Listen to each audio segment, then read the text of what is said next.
সুপ্রিয় দর্শক আসসালামু আলাইকুম welcome back to my channel cooking studio by Aorin. শুধুমাত্র একটি ডিম আর ময়দা থাকলে অতিথি আপ্যায়নে কিংবা বিকেলে নাস্তার জন্য খুবই কম সময়ে এই মজাদার নাস্তাটি কিন্তু যে কেউ খুব সহজে বানাতে পারবেন।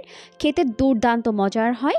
আর এভাবে নাস্তা তৈরি করে অতিথি আপ্যায়ন করলে কেউ কিন্তু খেয়ে বুঝতেই পারবে না এটা ঘরে তৈরি করা নাস্তা। আশা করছি রেসিপিটি অনেক বেশি ভালো লাগবে। নাস্তা তৈরি করার জন্য প্রথমে একটি বোলের মধ্যে দিয়ে দিব 1 কাপ পরিমাণ ময়দা। এটা হাফ কাপ তাই 2 কাপ পরিমাণ দিয়ে দিচ্ছে।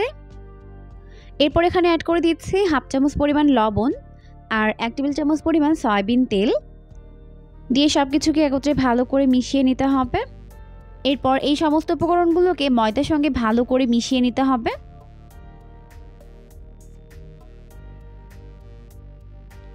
একটু সময় নিয়ে ভালো করে মিশিয়ে নেওয়ার পর এখন এর মধ্যে অল্প অল্প করে নরমাল তাপমাত্রার পানি দিয়ে এটাকে মেখে নিব। চেষ্টা করবেন এখানে পানি একবারে না দিয়ে এভাবে অল্প অল্প করে দিয়ে মিশিয়ে নিতে, এতে করে ডোটি একদম পারফেক্ট হবে। তো এভাবে অল্প অল্প করে পানি দিব আর ভালো করে এটাকে মেখে নিব। ডোটি খুব বেশি শক্ত আবার খুব বেশি নরমও হবে না, একটা মিডিয়াম পর্যায়ে থাকবে। এই পর্যায়ে ডোটিকে ভালো করে মেখে নেওয়া হয়ে গেছে। ডোটিকে মাখতে আমাদের এখানে হাফ কাপ পরিমাণ পানি লেগেছে।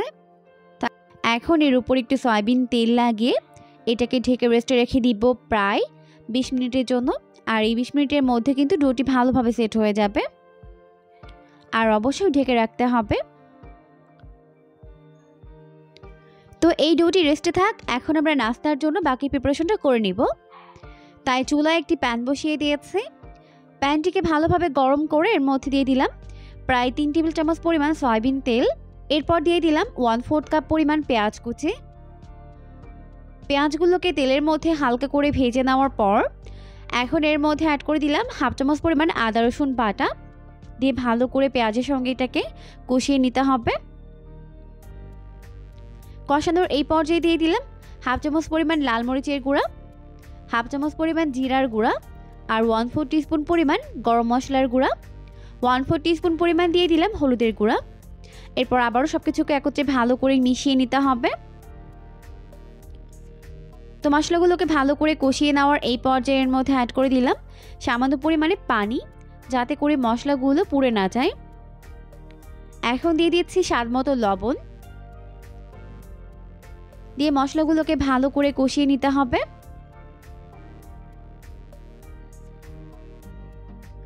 তো মশলাগুলোকে ভালো করে কষিয়ে নেওয়ার পর এখন আমি এর মধ্যে একটি ডিম ভেঙে দিব। ডিমটিকে দেওয়ার পর এভাবে নেড়েচেড়ে ভালো করে ক্রাম্বল করে নিতে হবে। তো ভালো করে নেড়েচেড়ে এখন কিন্তু আমাদের নাস্তার ভেতরে পুরটা একদম রেডি হয়ে গেছে। এখন আমরা এটাকে চুলা থেকে নামিয়ে নিব। চুলা থেকে নামিয়ে এটাকে একটি সাইডে রেখে দিচ্ছি।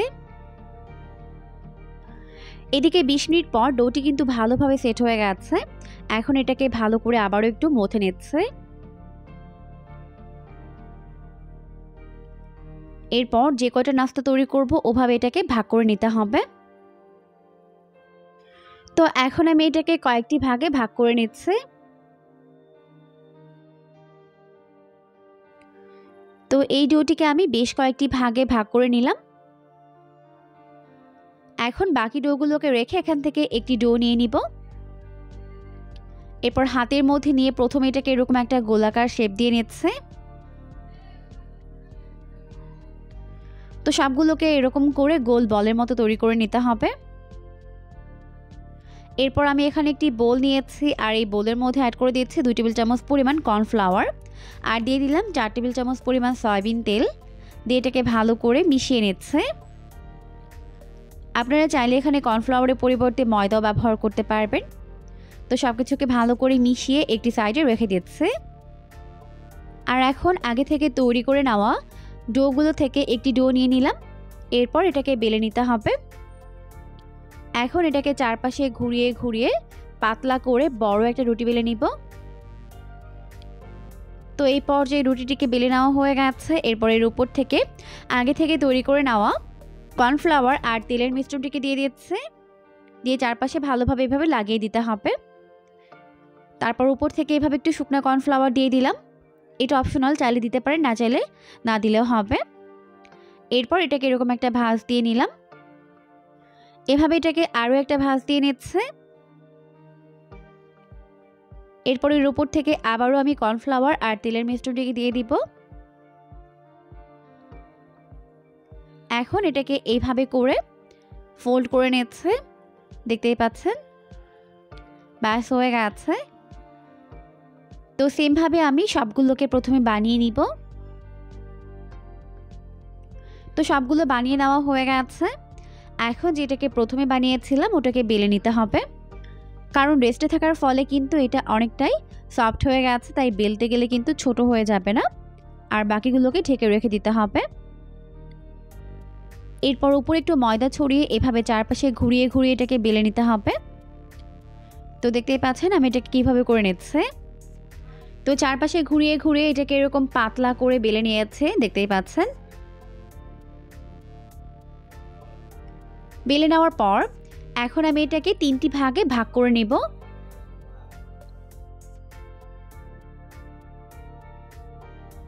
এরপর এখান থেকে একটি ভাগ আমরা রেখে দিব, এটাকে আরও একটি নাস্তা শেপ বানাতে ব্যবহার করব। এখন এখান থেকে এরকম 2টা স্লাইস নিয়ে নিলাম। এরপর এর মাঝখানে আগে থেকে তৈরি করে নেওয়া পুর 1 টেবিল চামচ পরিমাণ দিয়ে দিচ্ছে। এরপর একটি বোলের মধ্যে দিয়ে দিচ্ছে 2 টেবিল চামচ পরিমাণ ময়দা আর প্রায় 3 টেবিল চামচ পরিমাণ দিয়ে দিলাম পানি। এখন সব কিছুকে একত্রে ভালো করে মিশিয়ে একটি গাম তৈরি করে নিতে হবে।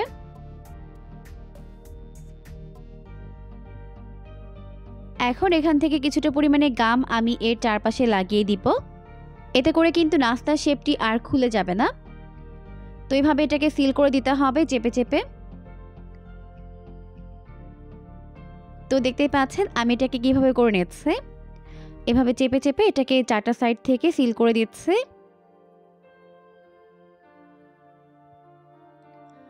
এখন সিল করে নেওয়া হয়ে গেছে। এখন আমাদের একটি নাস্তার শেপ কিন্তু তৈরি হয়ে গেছে। সেমভাবে বাকিগুলোকেও বানিয়ে নিব। এই পর্যায়ে আমাদের সবগুলো নাস্তার শেপ তৈরি করে নেওয়া হয়ে গেছে। এখন চলে যাচ্ছে এগুলোকে ফ্রাই করে নেওয়ার জন্য। নাস্তাগুলোকে ফ্রাই করার জন্য চুলায় একটি প্যান বসিয়ে দিয়েছে, যথেষ্ট পরিমাণে সয়াবিন তেল দিয়ে তেলটিকে ভালোভাবে গরম করে নিয়েছে। এরপর এর মধ্যে একটি একটি করে নাস্তার শেপগুলোকে দিয়ে দিতে হবে আর চুলার আঁচটিকে মিডিয়াম ফ্লেমে রাখতে হবে, যাতে করে নাস্তাগুলোর ভেতরে এবং বাইরে ভালোভাবে কুকড হতে পারে আর এইগুলো অনেক বেশি ক্রিস্পি হয়। তাই একটু সময় নিয়ে মিডিয়াম আঁচে ভাজতে হবে। তো নাস্তাগুলোকে প্রায় 1 মিনিটের মতো ভেজে নেওয়ার পর এখন কিন্তু নাস্তাগুলো অনেকটাই ফুলে গেছে, দেখতেই পাচ্ছেন। আর এরকম কালারটাও চেঞ্জ হয়ে গেছে। এখন আমি এটাকে উল্টে দিচ্ছি অপর সাইডটিকে ভেজে নেওয়ার জন্য। এভাবেই উল্টে পাল্টে নাস্তাগুলোর 2টা সাইড গোল্ডেন ব্রাউন করে ভেজে নিতে হবে। তো একটু সময় নিয়ে এভাবে নাস্তাগুলোকে উল্টে পাল্টে 2টা সাইড গোল্ডেন ব্রাউন করে ভেজে নিতে হবে। এখন ভাজা হয়ে গেছে, ভালোভাবে তেল ছড়িয়ে এটাকে তেল থেকে উঠিয়ে নিচ্ছে। তো তেল থেকে উঠিয়ে আমি এগুলোকে একটি প্লেটের মধ্যে নিয়ে নিচ্ছি। তো সবগুলো নাস্তা আমি সেমভাবে ফ্রাই করে উঠিয়ে নিয়েছি, দেখতেই পাচ্ছেন লুকটা কত বেশি ইয়াম্মি হয়েছে। এখন পছন্দ মতো সস কিংবা চাটনির সঙ্গে সার্ভ করতে পারবেন। খেতে কিন্তু দারুণ মজার হয়েছে। অবশ্যই রেসিপিটিকে ফলো করে বাসায় ট্রাই করবেন, দেখবেন পরিবারের ছোট বড় সবাই এটাকে অনেক অনেক বেশি পছন্দ করবে। পরবর্তী ভিডিও দেখার আমন্ত্রণ জানিয়ে আজকের মতো এখানেই বিদায় নিচ্ছি। সবাই অনেক বেশি ভালো থাকবেন। আল্লাহ হাফেজ।